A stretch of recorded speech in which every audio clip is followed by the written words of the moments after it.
Hi everyone and welcome to Torso Tuesday.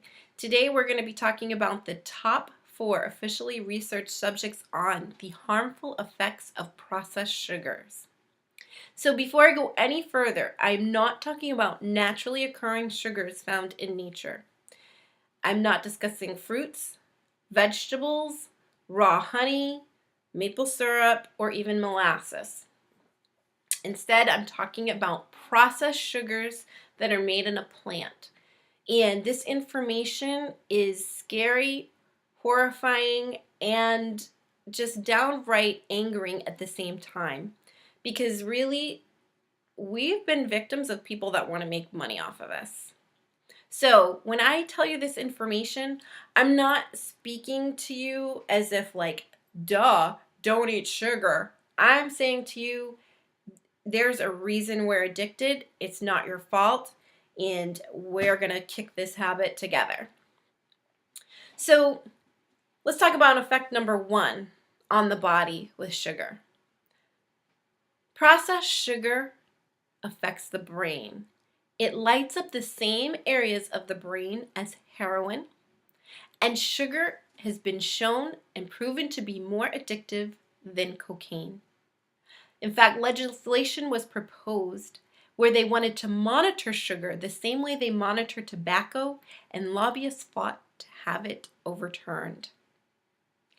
Sugar can cause foggy brain, inability to think, but most importantly, it shuts off signals to the brain that it needs that it's had too much sugar.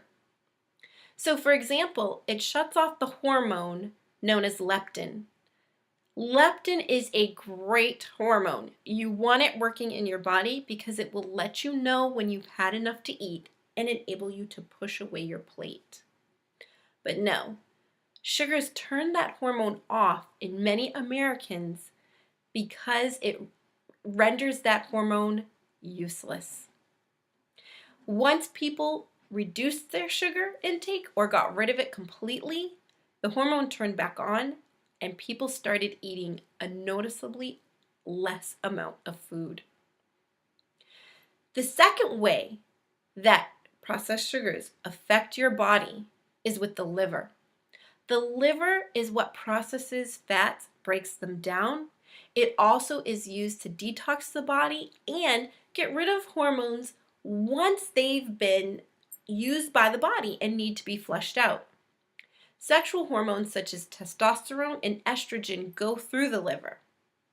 This is key importance here because you may have noticed lately that more and more on TV we are seeing commercials for perhaps men that are suffering lack of libido. The reason is shocking. If your liver is over fatty from too much sugar, it can no longer process the excess testosterone out of your body. So what does it do? It turns it into a less dangerous hormone, and that is estrogen.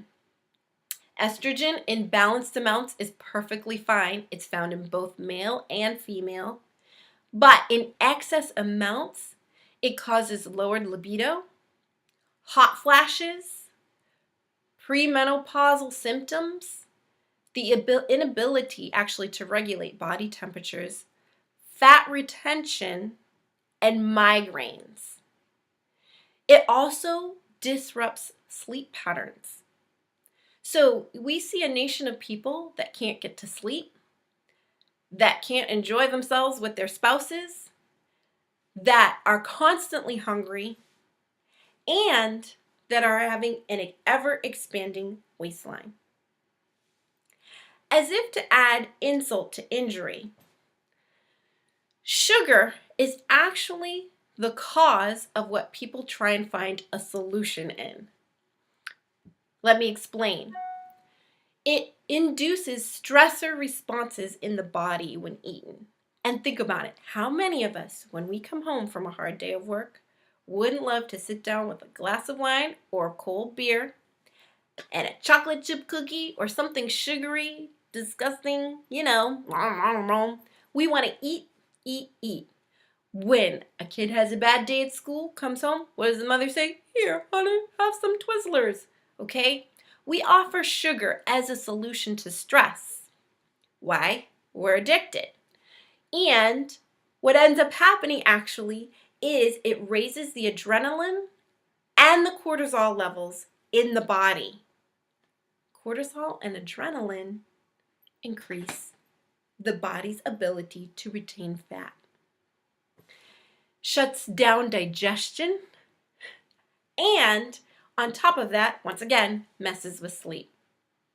So if you're listening to this and you've suffered any of the symptoms that I'm talking about, inability to regulate how much food you put on your plate, inability to sleep through the night, constantly stressed, hypertension,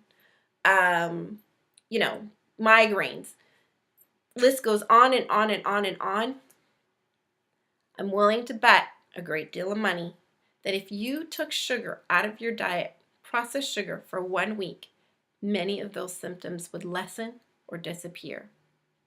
I'd like all of you in your food journals to please start taking a look and seeing how much sugar is in what you eat.